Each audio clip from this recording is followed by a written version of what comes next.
Hello, we are now live. You should be able to hear us. Say hello, Trish. Hello.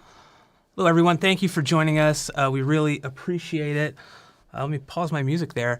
Yeah, we hit 10,000 subscribers. That's Yay! insane. That is insane. Yeah, thank you, everyone, for joining us so far. We're going to give people maybe 5 minutes to get in.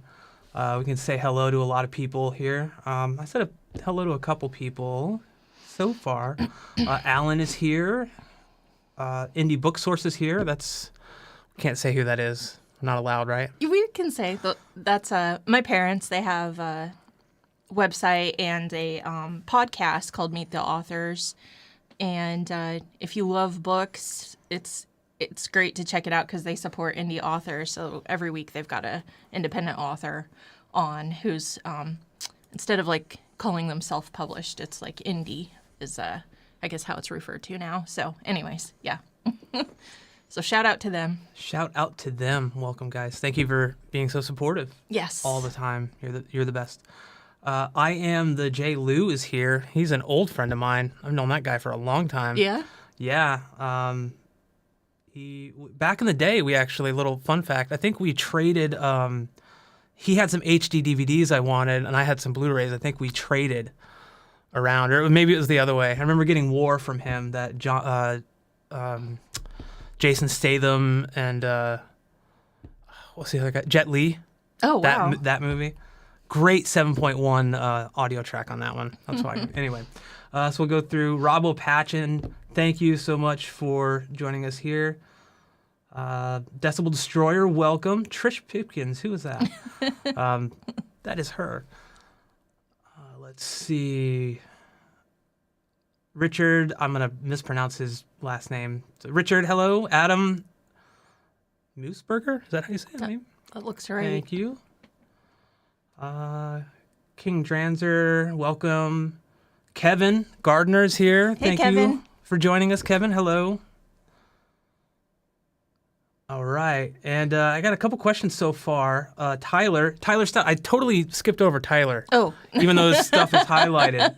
He asks, congrats on 10K. Question for you two: when are you guys moving? We don't exactly know. We're still looking for a place. Yeah, we have until we were able to get a lease extension. Yeah. Until about the end of April. So we're still moving though.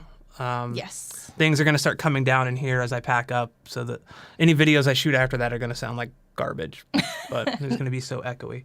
But that, yeah, we don't exactly know, but we're probably going to stay in the area for now until we figure out like what we're doing. Right. Like buying a house, because buying a house right now, it's just like ridiculous. Yeah, renting kind of sucks too, but yeah. Yeah. I am the J. Lou, Mr. Lou asks, I know you're a big proponent on multiple subs. What's your take on matching subs or mixing brands, or even simply mixing different series from the same brand? It's definitely doable. If you can match all of the same subs together from the same brand, same series, so like SVS or HSU or whoever you use, stick within the same series at least. At the very minimum, I would recommend if you can, like say you have a PB2000 Pro and you don't want to spend the money on a second one, but you can afford a PB1000 Pro, then go that route. But if you can spring for the PB2000 Pro, or even maybe wait a little bit to save up and get that bigger sub that matches the first one, then I would do that. But John may know, I'm currently using 4 subs, 2 PB2000 Pros, 1 PB1000 Pro, and then a nearly 20-year-old PB10-ISD, all SVS, but there's like a mixture of different sizes in terms of woofers. Like there's technically 3 12s. The PB1000 Pro has a 12-inch driver in it, but the PB10 has a 10 in it. It was a little rough to get it all time aligned and everything together, but definitely doable. It just takes a little more effort, in my opinion. Well, I think it sounds great. Thank you. Thank you. We do this all the time.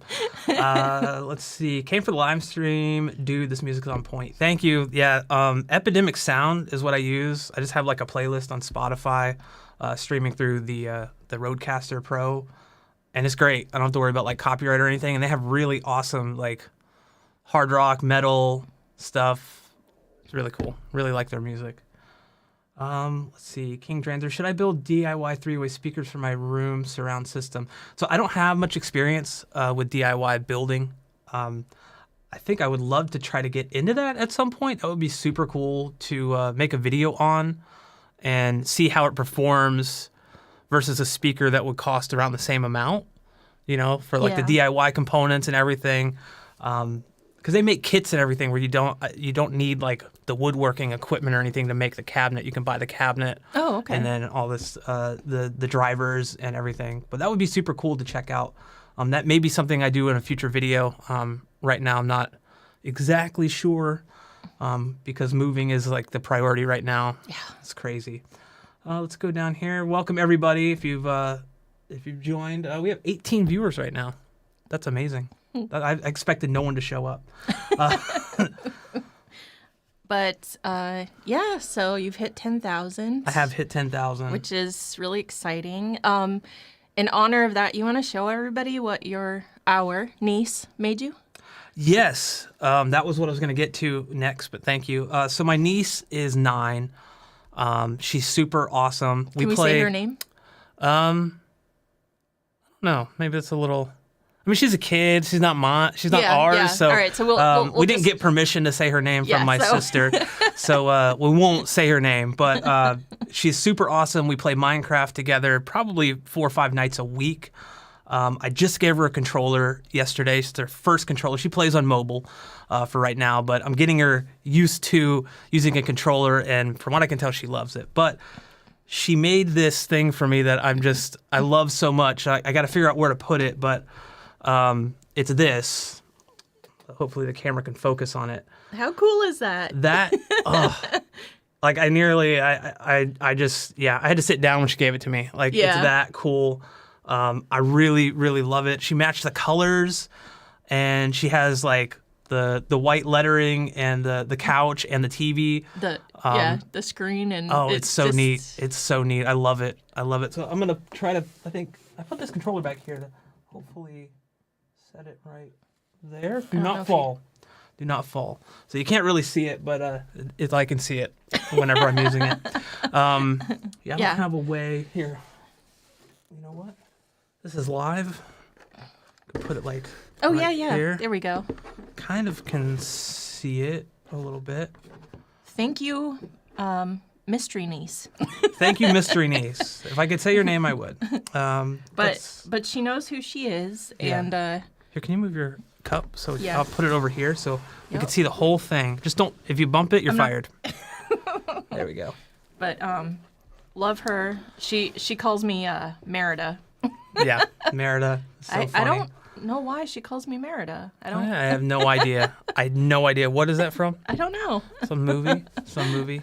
But yeah, we made it to 10,000. That's insane. Very exciting.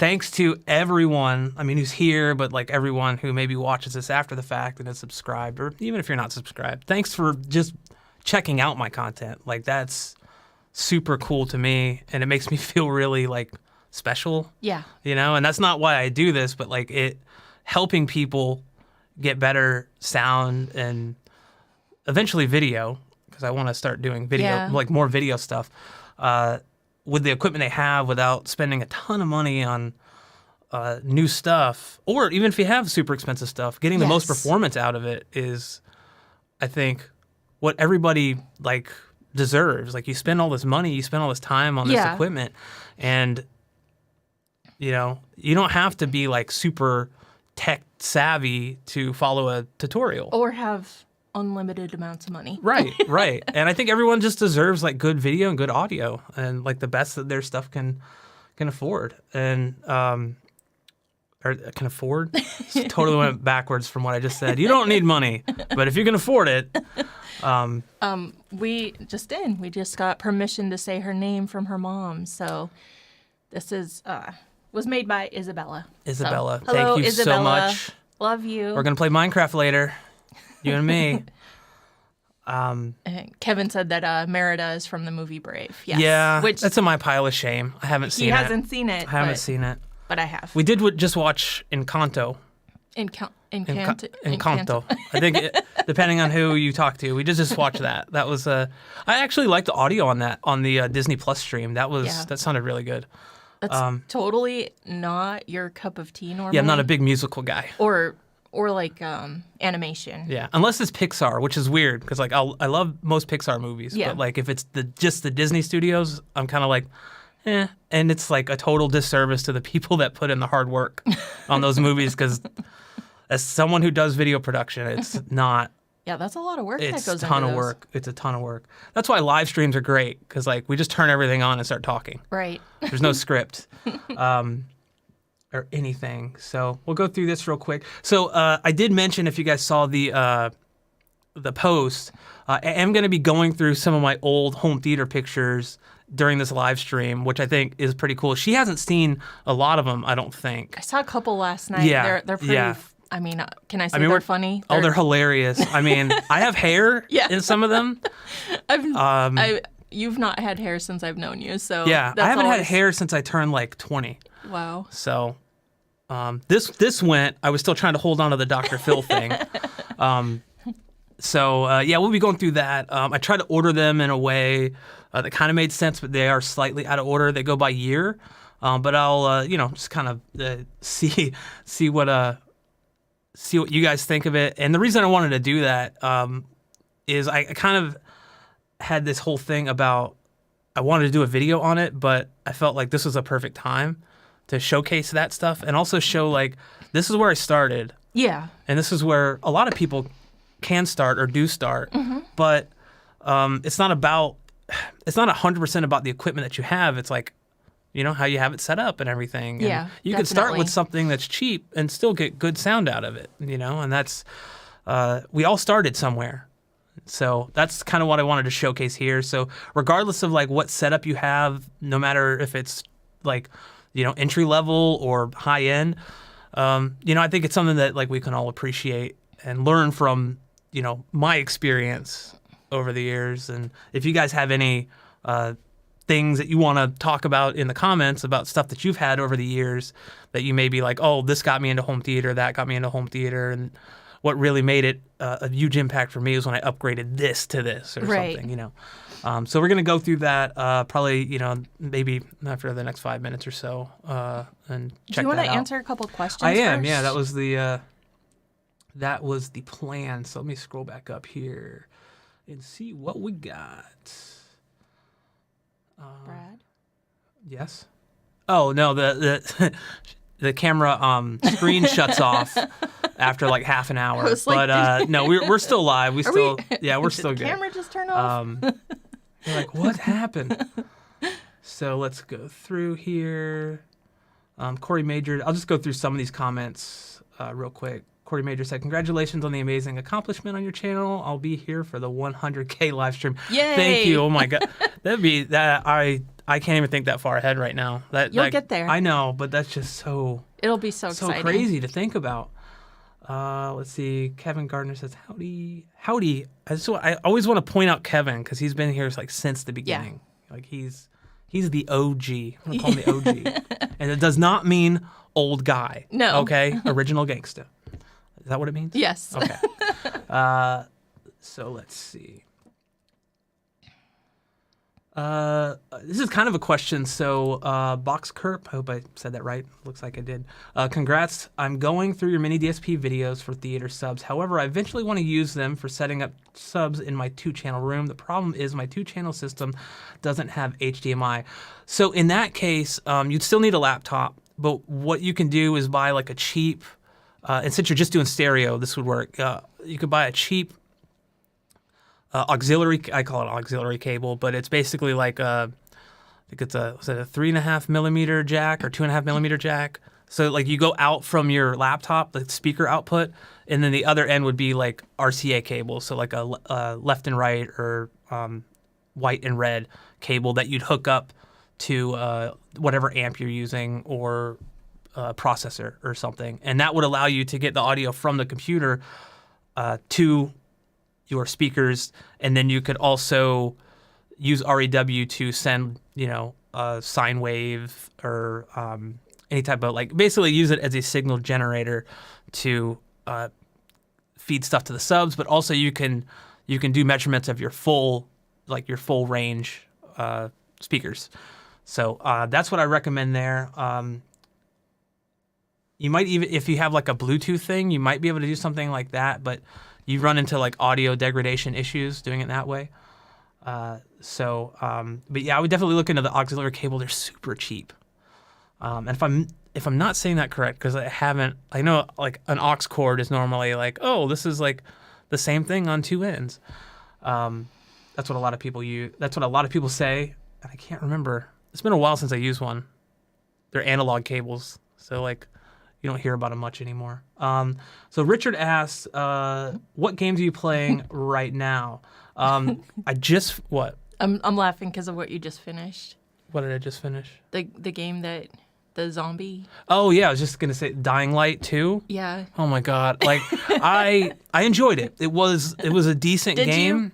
I enjoyed it up until I hit about hour 40. Because I got so burned out on doing like a bunch of side missions and stuff, and I played the game mainly solo on the Series X, and it was fun to a point, but then I got overpowered, and like I was just running through the main missions to finish it because I was like so done, and there was like about halfway through was like a marked change in like the writing. And and it just became so like the Dying Light games have never been known for like their great writing or anything or great story, but this just kind of like went downhill fast where I was like she was on the couch next to me and noticed I was skipping all the dialogue. I was reading the subtitles, but I was like, I can't. I know. And you have like popular, like a Rosario Dawson plays a character in it. Yeah. So she's like a famous actress and she's a pretty good actress, but like man, like, I don't know, the whole thing just, and there's so much expositional dialogue that I was just like, I couldn't do it. You were over it. I was definitely over it. I was done. All right, so let's scroll through here, but that's what I'm playing right now. I think next I'm going to start Horizon Forbidden West, because I just watched, it's been a while since I played the first game, and I just watched like a story recap of it, because I didn't really feel like spending another 30 hours playing that. Kevin asks, Brad, currently running an Emotiva 8-inch sub. What would be the benefit to adding a second one of those? I guess the biggest benefit is multi-seat consistency. So if you have multiple seats in your room, adding a second sub and then making sure it's like in phase, like they're in phase with each other or aligned together, it will kind of smooth out the bass response and give you better bass response over multiple seats. That's like, I think one of the biggest benefits of having multiple subs is like when you watch a movie, you're normally like on the far edge of the couch. Now, can you localize, like, can you tell where the bass is coming from when like something happens, like a big bass moment happens? I mean, like if something's off to the right, yes. Yeah, but like if it was just like say it was just like a tone or something, no. Like it would be, or like a kick drum, no, in a song. So like that's the biggest benefit is like localization does become an issue sometimes when you're going really low because you end up having like things in your room rattling, and you're not really localizing the bass itself, but you're localizing like, oh well, the dishes in the sink are rattling because of this or whatever.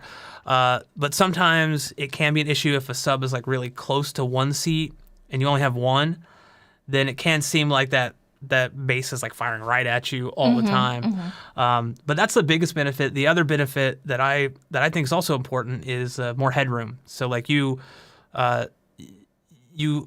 essentially, when you get them dialed in, you go up like I think 6 dB when you add a second sub, which gives you a lot more headroom, a lot more volume output. So if you're using something like a mini DSP, that also gives you the headroom to apply like a house curve, like an EQ. If you watched any of the mini DSP videos, then you know that like I normally run my subs a little hot, so I have more output to work with. But when you're running like 4 subs, if you imagine, that's a ton of headroom that I'm never going to use. But the great thing is, you typically don't have to worry as much about putting too much strain on the amps, like on the sub amps. So like you're not gonna like cause distortion or the woofer's not going to bottom out unless you're trying to really push it past its limits, which most subs nowadays have things like built-in protection-wise that will prevent that. So, but like the two biggest things are headroom, and then you better seat-to-seat consistency. That's what it was. I was trying to remember what the heck it was called. Seat-to-seat consistency. So hopefully that answers your question, Kevin. Thank you for asking it. Jamie Altman, congrats, bro. That's my sister. So hello. Juan Hernandez, congratulations. Use the MSO multi-sub optimizer software. I have checked it out because we're in the process of moving. I haven't really dived into it because anything I do right now, I'm just gonna have to do again. So I have been kind of researching it, and I did download the software because I kind of want to, get familiar with that. So when we do move, I can make videos on it right away. But I haven't really played around with it too much because things have been kind of hectic. But I do plan on checking that out because I've heard it's great. I heard it can take a lot of the guesswork out of doing everything manually like an REW. Okay, let's see. Indie Book Source asks, what is in the future for your upcoming product reviews? So a couple things I can mention. I don't have anything firm right now. Valencia Seating did reach out to me about reviewing some of their seats, so I hope their theater seating. So I hope to have those. In terms of product reviews, I do have some stuff with SVS coming up after we move. I can't say too much about that stuff because it's some of their products that haven't been out yet, like haven't released yet. I haven't even told you about that. I just got an email from them. Really? Yeah. So, yeah, I totally forgot about that. This is where my brain is right now. But yeah, so look out for those. Also, I do want to talk about this real quick because, as you know, Youthman and I are friends. And we've been actually talking about kind of tag teaming going to CEDIA this year, which is in, I think it's like September? October in Texas. So the plan is as of right now, to do that. So, and we're still trying to figure out like what exactly we want to do coverage-wise. Just because his channel has more exposure, he's like close to 100,000 subscribers. We're kind of thinking it would be cool to have a lot of the booth coverage on his channel, but a lot of the behind the scenes vlog style stuff on my channel, kind of like, less, not less professional, but, less direct. Like we can talk to people about stuff at booths, but it's not like we're not interviewing them, that kind of thing. So, as that kind of progresses, I'll keep you guys posted in the community posts and stuff, or I might talk about it in a video. But that's super exciting. I've never been to CEDIA or anything, so that's super awesome. And I'm also I'll be with him this coming Sunday next week. Going to and help him out with one of his home theater tours, filming some stuff for him. So that should be really exciting. I'll definitely link that video when he puts it up. But from the sounds of it, this home theater that he's going to sounds super cool. So I can't wait to check that out. But let's go through here real quick. Oh, wow. Just flew down to the bottom. Thanks, technology.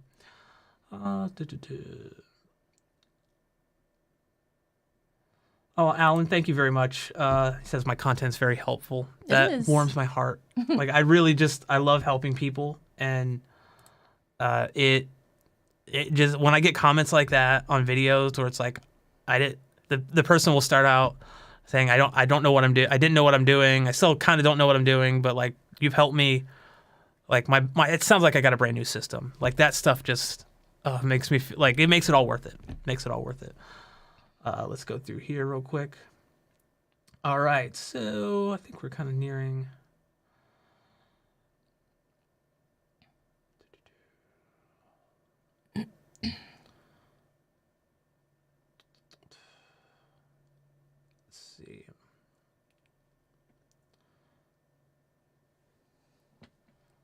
I'll answer this question real quick because it is something I've been thinking about.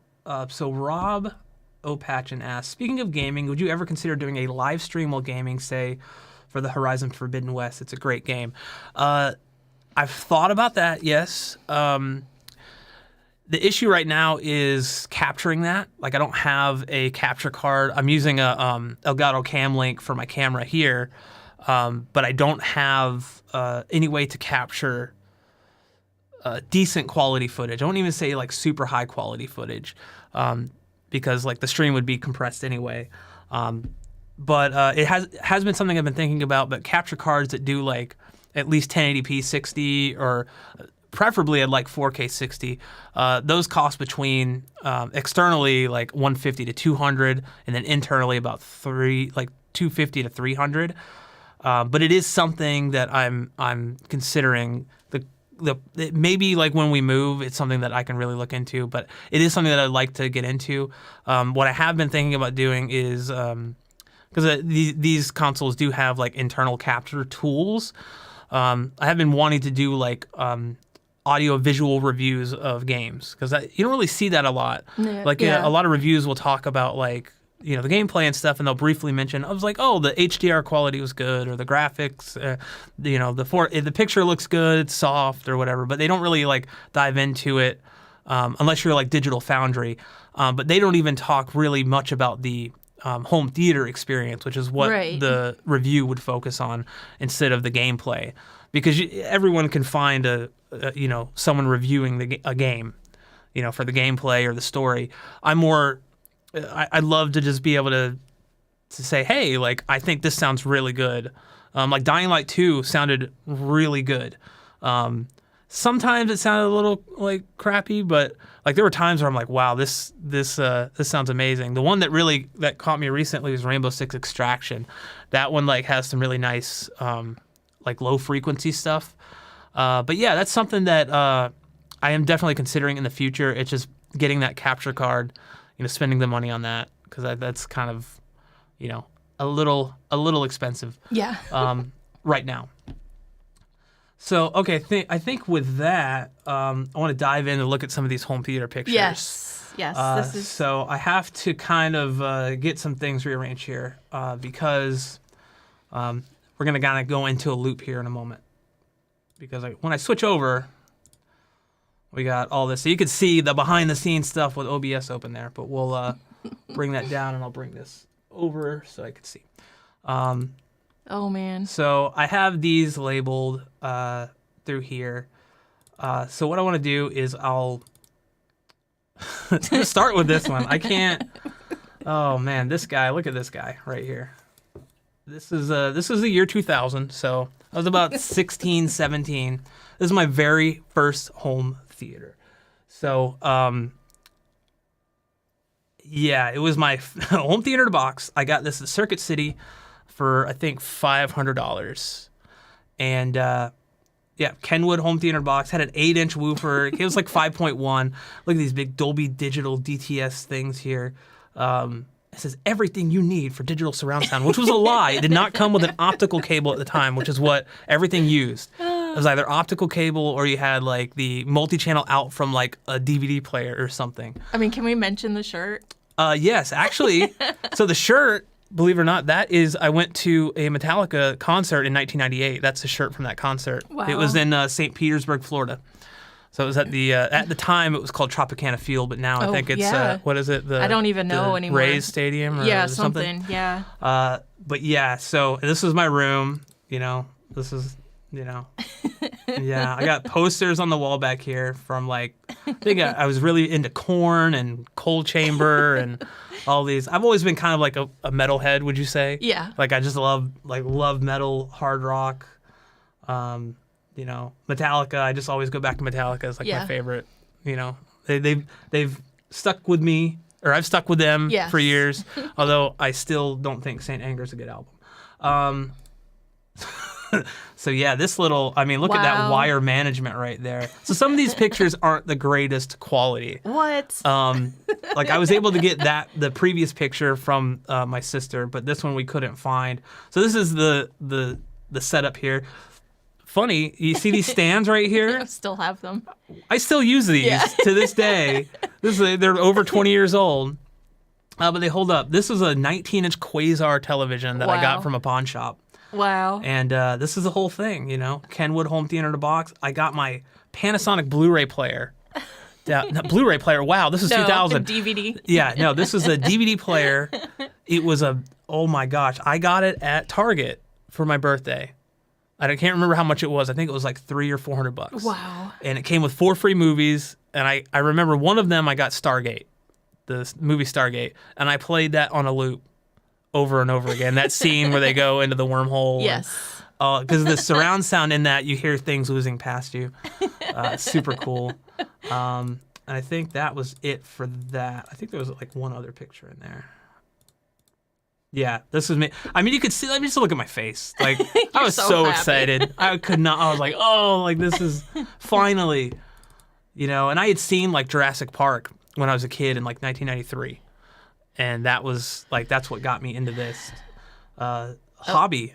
And Still a 7 good years movie. later, I was able to get this. So that was there. So we're moving on to 2004. So some of these are a little like out of order. I'm trying to remember exactly because like the digital camera I had, I don't think I ever set the date on it at the time. So it was like 2004. But this was definitely like 2003 or 2004. So this is a different house.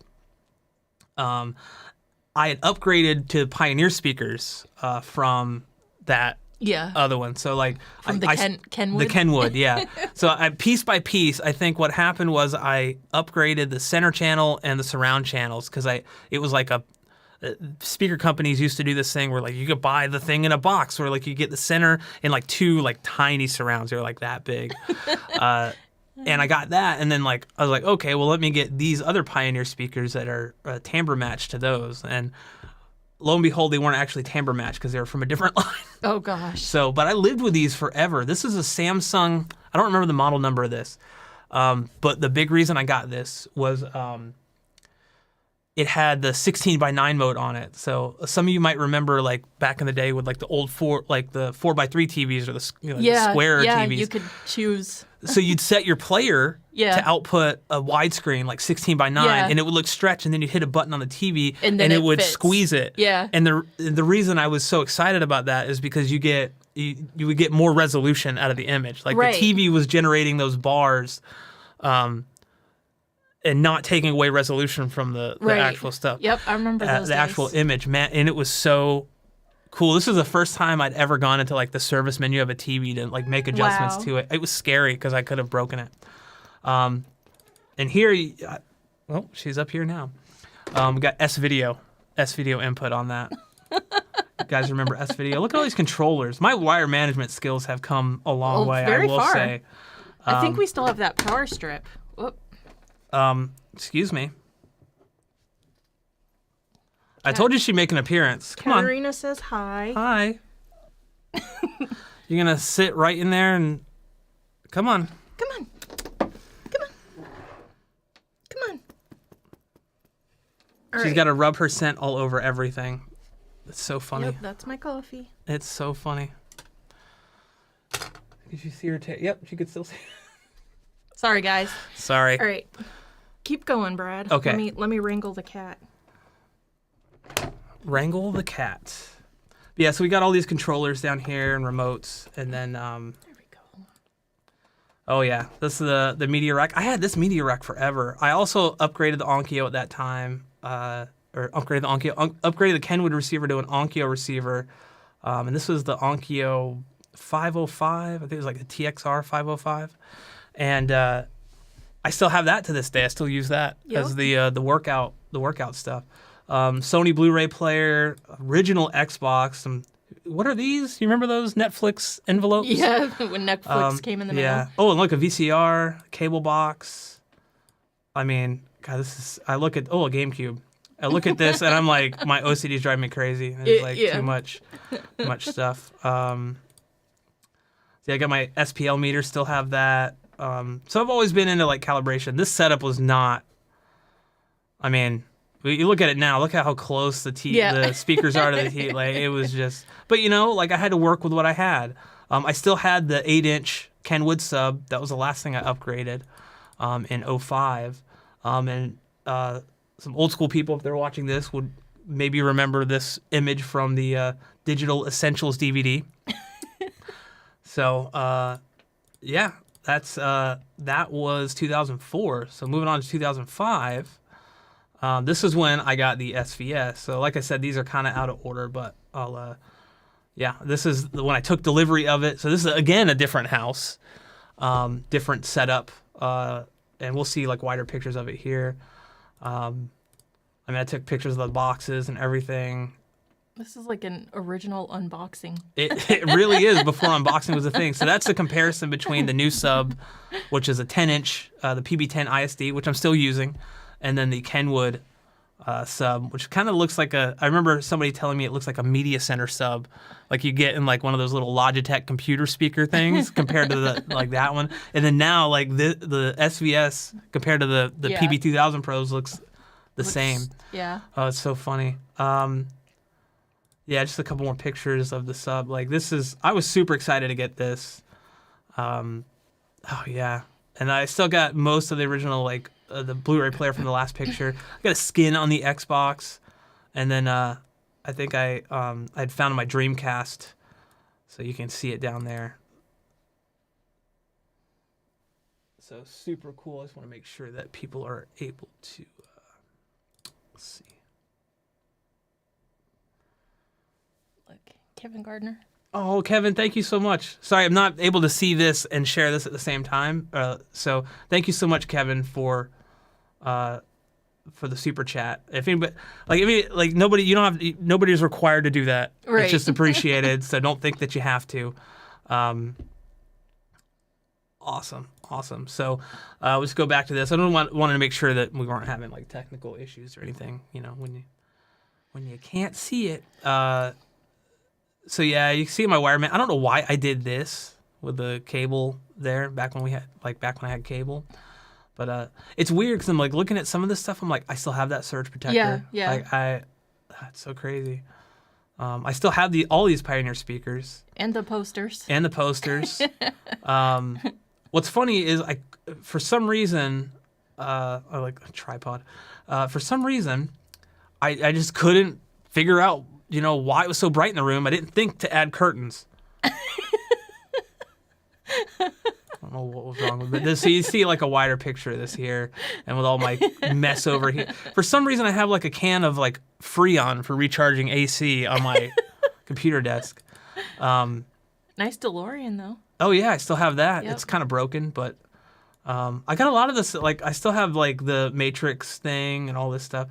It's just super like nostalgic for me to like look at this. Well, this is what, 2005? Yeah. This is like almost 20 years ago. Yeah. So That's you so see crazy. where I started. Like this is kind of like this was my progression just from that, and like this was a huge thing for me. And I mean, like all my DVDs and stuff, we still have most of those. Oh, this was the first time I also upgraded to banana plugs. So like I even took a picture of like a before and then an after, just like really cleaned it up. And John Liu might actually remember this from I posted some of these pictures way back then on I think it was Home Theater Spot at the time, or maybe we'd gone to On the Spot Games at that point. But it was like a forum based thing that was it's kind of like an AVS forum type thing, but not. And these, I remember I was so proud. I found these online. I printed them out, framed them, and now what are they? Like, oh come on, I still have them, but I'm like, what? Like, what? This is so old. Now it's they're so like, funny. Dolby True HD, now Dolby they're Atmos. vintage. They are vintage. That's it. They are vintage. So it would actually be funny if one of these people on here was John Liu. Death Metal Extreme Overlord. That was my original gamer tag, Death Metal Extreme. I was a clan overlord in Halo 2 or something. Oh, and this is actually the I think 11/22 was the day I got this on launch day, the Xbox 360. Wow. So this is all the Xbox 360 stuff I got at GameStop that morning. Super, super cool. Forgive the mess back there. Got a bunch of games. I worked 2 jobs Wow. to afford that. Oh yeah, I remember you telling me about that. I worked at a liquor store and at a children's toy store. Because, polar opposites. Yeah, that's the media rack again. That's when I remember that. I was like, well, you can change the faceplate on it to like this. Why would someone get that wood grain? I don't know. I did.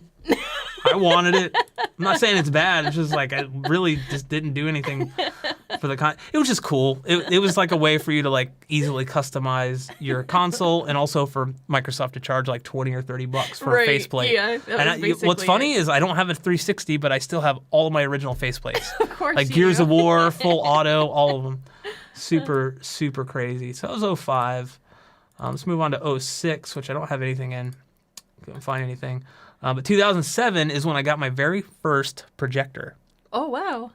Yeah, and I'll start with this picture here. So I actually bought this from a forum member at the time. This is the Panasonic AE900U, and I think John may have actually had this same projector at one point. It's a 720p projector, and I remember it was super cool because it would take a 1080p signal and it would like downscale it, and I'm like, it looks so much better. It looks slightly better. Let's say it looks so much better, but yeah, it was super, super cool. This is in a different house again. So we moved a lot. This was my first foray into 7.1. And as you can see, I had 2 Pioneer speakers, just kind of put a hole in the wall back there. Yeah, that was the front of the screen there. So I like blacked out this with like fabric and just put the fabric up on the wall. And I think it was a 75-inch. No, it was a 110-inch. Wow. Honestly, I can't remember.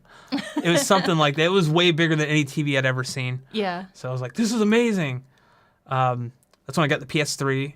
So I was using that as a Blu-ray player. And look, a Relic, an HD DVD player. Wow. Super cool. Same Onkyo receiver. And then that's the HD DVD add-on for the 360 there. Super cool. Let's see. Yeah, just, I mean, look how close that was to the wall. I mean, it was like a 10 by 10 room. Yeah, yeah. I was trying to work with what I had. And what I did like, though, is I don't know if I still have this. These are like coasters. And I think they were like, from working at the liquor store, they were Jameson coasters. Oh, that's funny. And they had this cool little like coaster holder. I still wish I had that. Maybe I do. I don't know. You might. So you see all the movies and stuff. And then, oh, look, my sign's making an appearance. Super cool. Super cool. And then this, I had upgraded, like I got a bookshelf for some reason. I don't remember why I got it. And this is the same room. Actually, you know what? I think this is where I said they were out of order. I think this was before I put the shelf in, like on the wall. What are people saying? He does remember. And Kevin Gardner says 2005, talk about Back to the Future. Wow.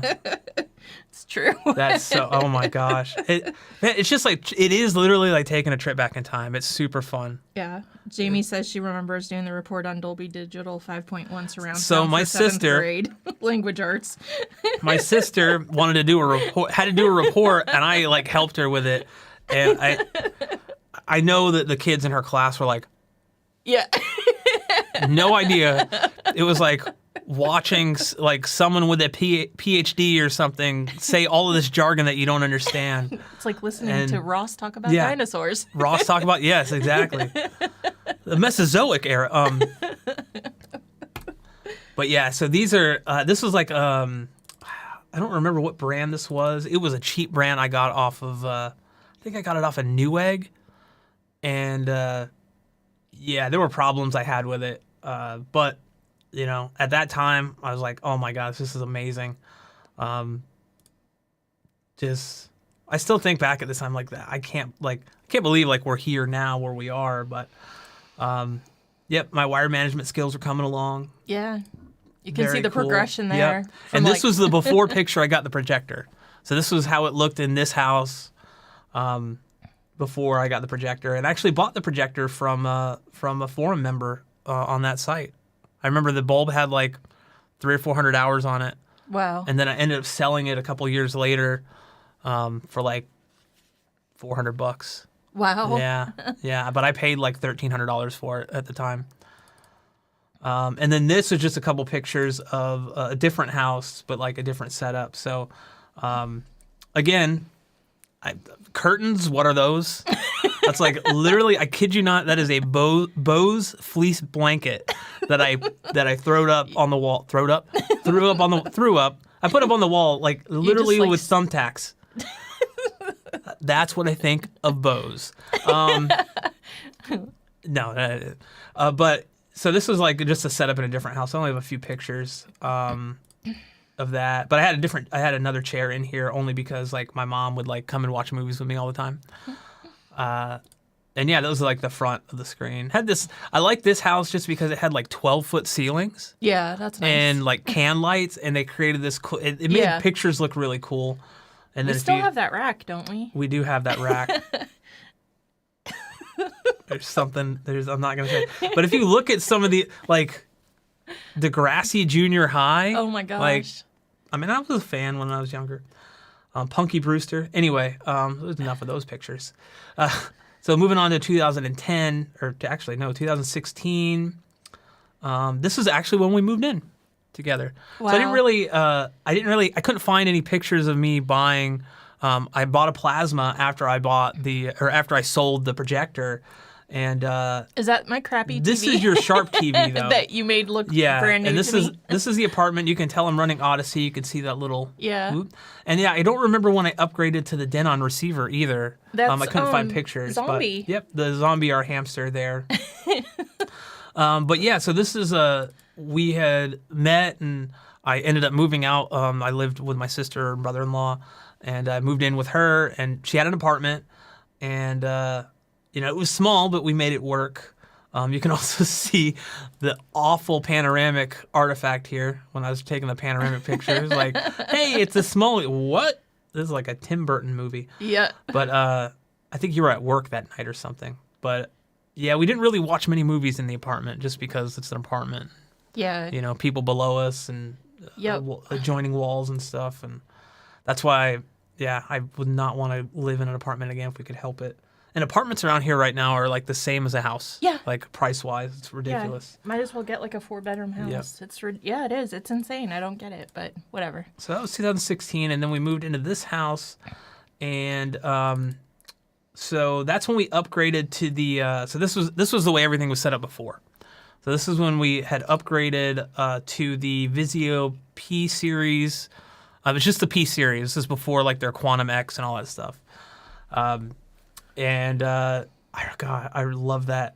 Like, I remember going from like the 50-inch to the 65. I'm like, HDR, 4K. Yeah. I'm like Dolby Vision, all this stuff. Super awesome. This TV was our wedding present to each other, wasn't it? Yeah. We bought one of those instead of going on a honeymoon. Yes. And I still don't regret it. me too. Regret it. We can go on a honeymoon later. We always can, yeah.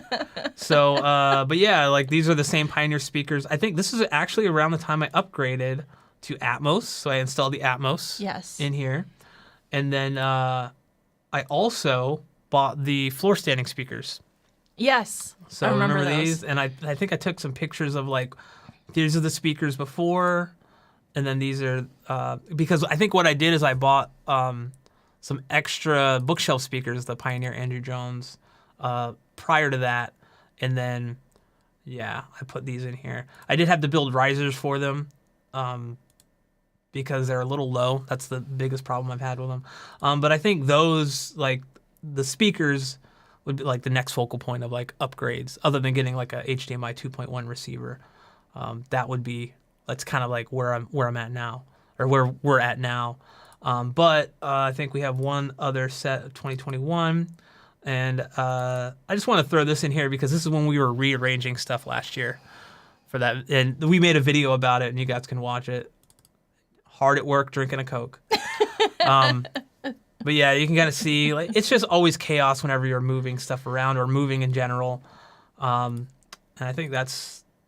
Like, and look, the cat had to make an appearance there. Always. Yep, and she loves our couch so much that she just anyway.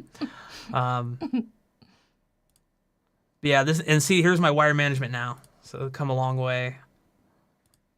And then it's kind of like everything moved into that section there. And then this was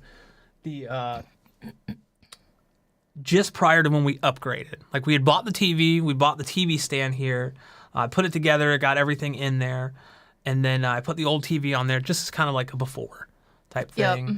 And then that's the new TV. I had to move that out of the way for the guys to put it on the shelf there, on the entertainment stand. But so you can kind of see, I mean, the size difference between that. Yeah. I mean, just like where it comes over. It was hard finding an entertainment stand that was fit wide it. enough because a lot of TVs, I'm not a huge fan of like the way TVs have the stands at the edge of the TV, so you need an ultra wide like stand to put it on, or you have to wall mount it. Yep. And like we didn't want to wall mount it here, which is good because like that was a year ago and we're moving, so like it's gonna make it easier to move without having it wall mounted. That's true. And I think that's like pretty much it. That's just a picture of that, and then I added the LEDs, which kind of made it just pop. Yeah. You know, we don't typically watch movies with it like this or play games. I turn this off here, and then I have this as like a neutral 6,500 degree Kelvin bias light, which I think I'm going to do a video on, talk about bias lighting, because I don't think people talk about the benefits of it enough. I think that would be good, yeah, because it does make a difference when you're watching. It does. It does. So with that said, we can now switch back to the other thing. Bam, look at that. So yeah, that was where I started, and that's kind of where I'm at still. Oh wow. Is that upside down? I think it's been upside down this whole time. Yeah. Thanks. Thank you, Kat. cats. Thank you. But so that is basically like where I started, and I wanted to show that because I think, we don't have high, like if you really think about it, we don't have really high end stuff. No. Our TV was relatively cheap for what it was. Yeah. And it has issues. I wouldn't recommend a Vizio product right now, unless they get their crap together, because there's just some issues. But when it worked, and when it does work, like when we watch Dolby Vision content and SDR content, it looks awesome. But the subwoofers, they were expensive, admittedly, but they're not the top of the line. They're more, I would say, mid-range. Yeah, exactly. Just above entry level. And the speakers that we have are still entry level. Yeah, they are. And they sound okay, but upgrading those is kind of like the next path, I think. And the great thing is, speakers last a really long time if you take care of them. You don't like abuse them and overdrive them or anything. Didn't you say like with speaker technology, it's pretty much the same that it's been for? Yeah, I mean, speaker technology in general hasn't really. I mean, things change. Like crossovers get better. Like as digital things are implemented, you have more control over things. But for the most part, like there are like premium ways to make drivers. But like a lot of drivers are, I don't want to say exactly the same. Like improvements have been made over the years. Yeah. But like, if you look at someone like Youthman, he only recently upgraded from some Klipsch La Scalas, which are speakers, I think, from the 1970s. That's so crazy. So they're like 50 maybe years old. Yeah. Wow. So that's something to keep in mind. A lot of people want the latest and greatest in terms of like receivers and stuff. But they can, those things typically go outdated really quick. Sorry, I just had I saw John mention something, and I just remember talking to him. He got, John, you can correct me if I'm wrong, the LS9s. They were these massive speakers. I cannot remember the brand. If I could find a picture of it and show people, I remember they were huge. He did. I don't think he used subs or anything, but it was. I remember seeing those. I'm like, wow, and they were expensive, but they're probably still good to this day. But yeah, I think investing in speakers is something I wish people would kind of consider more than buying like a really expensive receiver and then cheaping out on the speakers. Right. I think kind of going the other way around, and don't get the cheapest receiver. Right. But get something that has the features you want, but maybe isn't top of the line. Because as HDMI technology keeps going forward and technology keeps going forward, there's going to be like changes. Like I think a lot of people here may know that HDMI 2.1 is still kind of like screwed up. Only now are like receiver companies and TV companies kind of, getting to the point where it's becoming more stable. And I don't really think that it was on these companies, if I'm being honest. Like I remember talking to someone from Sound United about HDMI 2.1, and they own like Denon and stuff like that. And I was like, because he was talking about the issues that Denon receivers have had. I'm like, it's been across the board. Like with TVs and stuff, like I remember researching HDMI 2.1, and it's like it wasn't ready for prime time, but they pushed it out because it's like a new technology and more bandwidth, 120 frames or 120 hertz and all that stuff. So John says that he has the LS9s, had them for 12 to 13 years now. Wow. Let's see if I can find a picture of that real quick. I think that'd be kind of cool to show people. Gonna go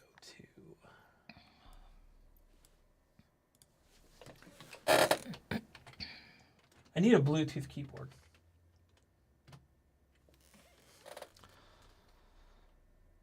Yep, there they are. Holy cow. Whoa. So yeah, I'll share this real quick.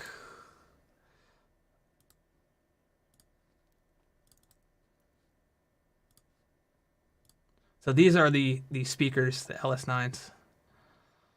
I believe these are the ones. Oh, he has AV123. So I mean, these are. I don't want to like go through too many pictures because I don't know what's copywritten or not. But these are the big boys, like super crazy. And I remember calling him when he got them. I was like, "How are they?" He's like, "Oh my God, they're amazing." I bet. Super cool. But yeah, let me go through here and see if anybody has any other questions. Kevin, I want to thank you again for the super chat, man. Really appreciate it. Yeah, thank you. Let me highlight that real quick, just because I mean, it's just super awesome. Yes, I just love it. Let's see. So. Yeah, King Dranzer says the 895K is going to be the best for HD VRR when Sony fixes Dolby Vision support through firmware update. Yeah, I would love to check out an OLED at some point. I love the TV we have. Mm-hmm. For me, like, I really am anxious to see where OLED goes with like their brightness because they've been getting better all the time. Right. And for HDR, you really need like those high nit specular brightness parts. Doesn't mean that the TV can go like incredibly bright, but I'm really curious. Like I'm really interested to see like over the next like couple years where they go, because that's been kind of my my trepidation to like go that route. I mean, it's really costly. It's really expensive because all new technology is. That is something I'm super excited about, and that, and I don't think burn-in is a huge deal anymore, but it's still something to consider. I had a plasma that had an OLED like a TV logo burned into it. I think it might only be an issue for people that maybe use it as a computer monitor 24/7, or somebody like me who was just watching the same channel. Yeah, for like, CNN. You get the news ticker on the bottom. We've all been to like Best Buy or wherever. Yeah, and you see the burn-in. And you see the burn-in on certain sets, and it's like, and then it's like open box. I'm like, yeah, no, I don't think so. Oh, let's go through here. Oh, Isabella says hi to Katarina. So. Oh, where's? Did she text you that or? It's in the. There we go. So Katarina says hi, but she's like, I don't know what she's doing right now. She's laying in front of. She's like in front of there. Isabella says hi. Oh man. King Dranzer says, wait, I hope you didn't throw that Xbox out because that would be dumb. No, I did something even dumber. I traded it in a GameStop. Gosh. No, actually, no, I didn't. I sold it. I sold it through. Remember when you used to place classified ads in the newspaper? Oh my gosh. I sold it like I did that. I put an ad in the newspaper and sold it to fund getting the 360. See, I wish I would have kept it. I was able to get I have my Sega Genesis. Actually, it's not mine. My Sega Genesis.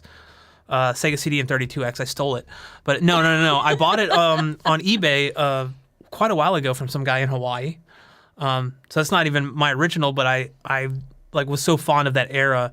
I have a Super Nintendo somewhere. I had a GameCube. I still have a GameCube somewhere, but little fun fact: I recently found my Nintendo branded component cables for my GameCube. Wow. And sold those. Remember, Oh, yeah, I sold them for So $300. crazy. Cables for $300. And that actually helped fund getting the PB1000 Pro. I was able to Right. buy the PB1000 Pro because I That's sold right. that. That's right. I remember. And what's funny is I had the receipt from buying it from Nintendo for $30 back in 2004. That's so crazy. It's so funny. It's so funny. So let's go through some of these here. We'll wrap up here because we've been going for about an hour now. Oh yes, John. The 360, the bane of my gaming existence. I went through so many due to Red Ring of Death. Yeah, he got the Red Ring of Death. I want to say at least 5 or 6 times. Oh, geez. He had so many issues. That was such a nightmare for so many people. Oh, it was.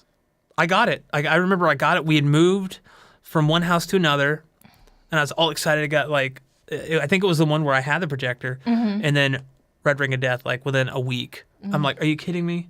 Are you kidding me? Microsoft pushed those out way too fast. They did. They yeah. did. And they even knew it. Yeah. There's actually a really good documentary about that. I think you can find it on YouTube, but it's also free on the Xbox. I can't remember what it's called. But they go through the whole Xbox 360 era, and then also when they were trying to launch the Xbox One with online only functionality. Yeah. You had to be online.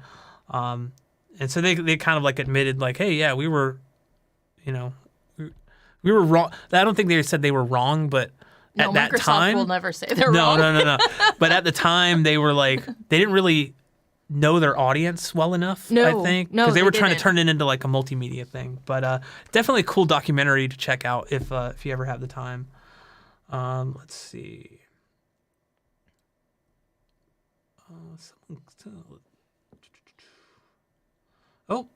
Oh, we got another super chat. My Jamie. sister, thank you so much. Thank you, love Jamie. that. I don't know. I think you could see the little emoji thing that's on there, but it says, "Oh, I just love it." I'm screenshotting it.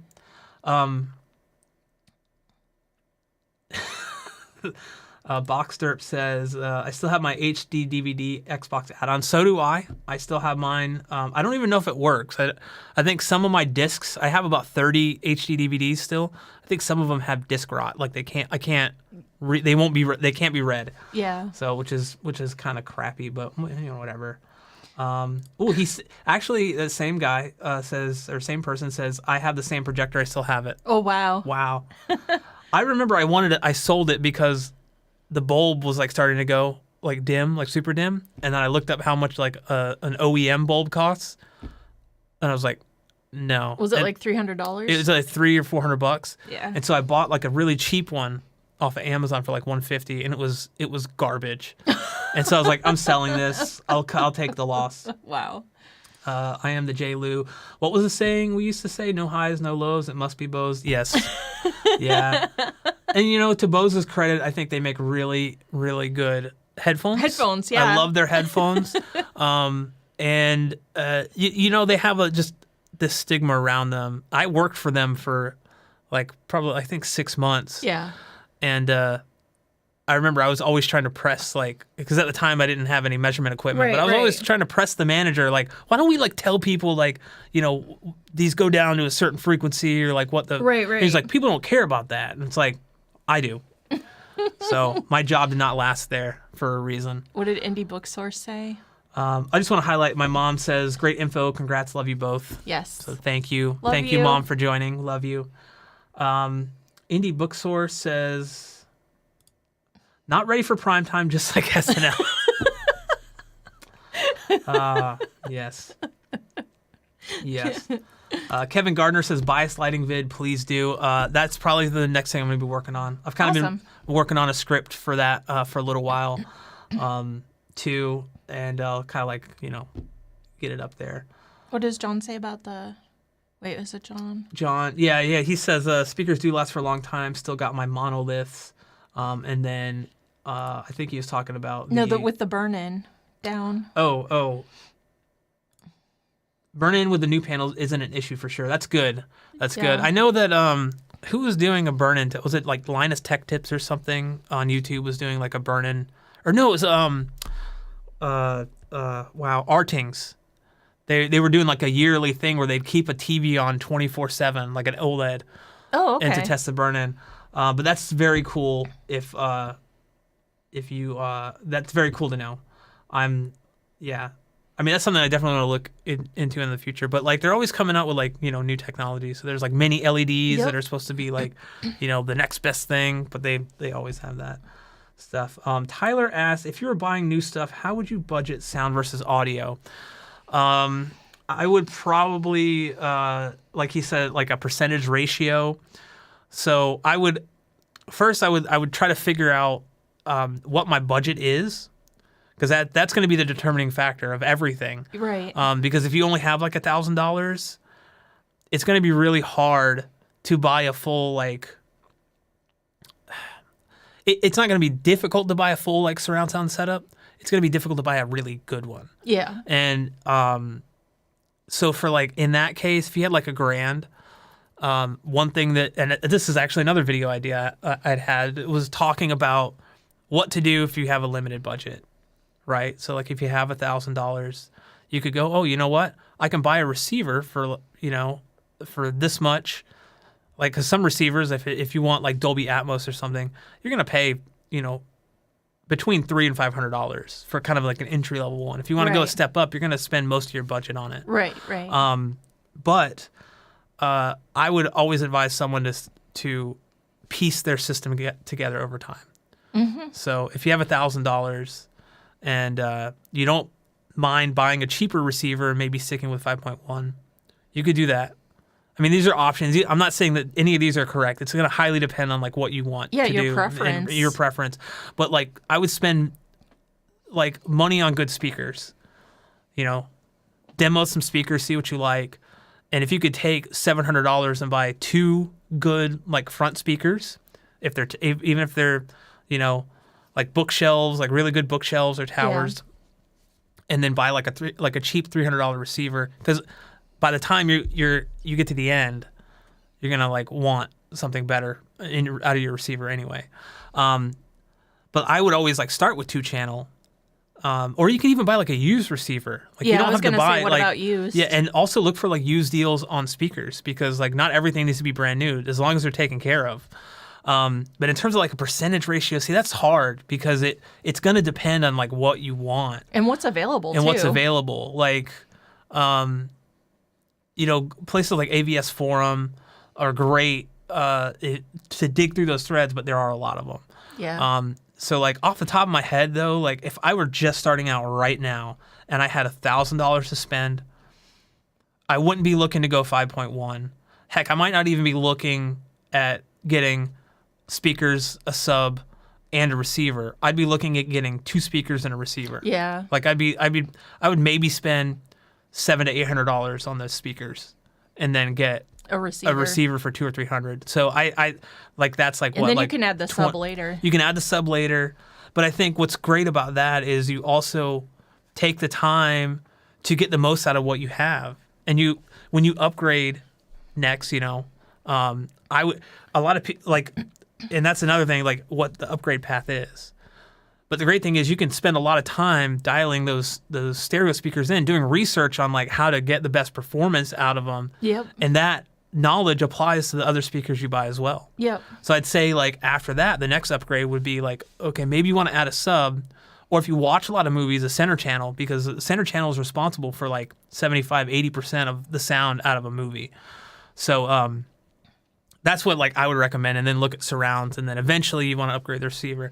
But like I said, that's a tough, like I haven't done that video because it's a tough thing to like really break down, because everybody's situation is different. There's no clear-cut answer, you know what I mean? Right. So, yeah, it's so personal. Yeah. I mean, it's kind of like asking somebody, what would you spend on a meal? Right. And so, like, what do you like to when eat? I make videos about, like, you know, you don't need 8K or something. It's like, well, this is my opinion. Like, Right. I'm not telling you it's my, like, Yeah. this is set in stone. Like, and that's, I think, where a lot of people do get hung up on, like, not getting into home theater, because it's such a massive, it feels like such a massive undertaking. It's very intimidating. It is, because and that's a lot of people will grab a sound bar or something. And that's not a bad thing. Sound bars do have their place. Like I just wanted something better than my crappy TV speakers. Yeah, and that's what sound bars. I didn't want to have to think about where to put the speakers or anything like that, like the sound bar, you know. So, yeah, that was easy for me. Now being with you, I don't ever really want to get a sound bar again. Yeah. So, but I don't have to do the work. So yeah, no, like a sound bar, like I said, it fills a specific. It has a specific purpose, in that you want better sound than what your TV like has. Yeah. But you don't want to spend a ton of money, or in the case of some people, aesthetics are really important, and they don't want a ton of things in the room. That's why Bose is so popular, is because Bose became popular because of their tiny little jewel cubes. Yes. Like they kind of took the world by storm. It's like, for what they are, they sound okay, but they are extremely overpriced. Right. They're like a boutique item. Yeah. Kind of. So. But yeah. So a couple more questions here. That I will address real quick. So this is actually a good one. The Rickatone asks, looking back, what purchase do you regret making? Maybe there was something else you could have gotten. You kind of regret getting the Vizio right now. I do. Honestly, looking back at it, I was looking at a couple different TVs at the time. And the issue that I was running into at the time is, because we had a Vizio TV prior and never really had any issues with it. There's a couple issues in the beginning that they fixed. Right. And I was like, oh, okay, cool. But and I'd had good experiences with Vizio in the past. Yeah. So. And they had quickly become like this brand that had like excellent price to performance. Like the TV we got, we paid $2,400 for to get when the picture is great, when it works, it's equivalent to a TV that costs more at the time. Right. Anyway, so that's the main reason I got it. But at the time, I was looking at like that and like the Sony X900H, and I looked at it in the store, just was not impressed with the way it looked. And you never really can go by that, but it was just the limited number of dimming zones and the issues at the time with like 4K 120. I didn't want that to be an issue. But looking back at it now, I'm like, maybe we should have waited to get something, because we're dealing with issues. And it's not that the TV doesn't look great. It can. But at the moment, any HDR10 content is kind of like a wash, where it looking like splotchy skin tones, like literally like artifacting in the face and stuff. And it's just kind of like, to the point where like I don't want to watch HDR10 movies. Dolby Vision is fine. So like with the Apple TV, I'll just force everything to Dolby Vision that's HDR. But that's honestly the bit, like probably I've never really regretted many purchases. But that one's That one is one. Actually, there's another one. Okay. The plasma I currently have is an LG. When I originally got a plasma, it was a Panasonic. And it was great, but it wasn't their like VT60 brand. It wasn't like their high-end one. And what I really wanted at the time was the ability to play back movies at 24 frames per second, or have it like, at the time I think like a lot of plasmas would take that signal and either pull down to it, so like you you can't actually like get 24 frames per second, or it would like double or triple it. So like it was like the motion was really smooth, and the Panasonic didn't have that. So I ended up returning it to Sam's Club, and then buying the LG at H.H. Gregg. But yeah, that was probably like between. I would say that was probably on par with the Vizio in terms of like regret, because I ended up returning it. Yeah. But yeah, so there's a couple of things here that I wanted to just address before we wrap it up. So Roof Pizza says, I get some cheap bookshelves that would end up being surrounds. That's actually, yeah, a good idea. If you're just starting out, buy some decent bookshelves for like $500, $600, and then when you go to upgrade down the road, buy like towers for the front or bigger bookshelves for the front or whatever, and then move those to the surround, like those smaller ones to the surrounds.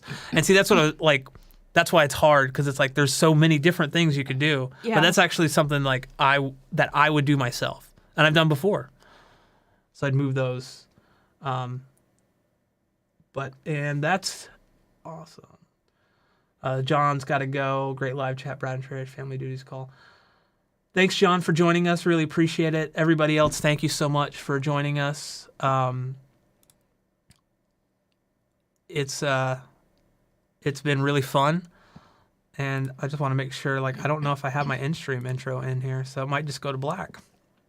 I'm sorry if it goes to black, but yeah, we'll see. It might just play when I hit transition. If not, thank you so much for joining us, and really appreciate it. You want to say anything to the good people? No, just thank you so much.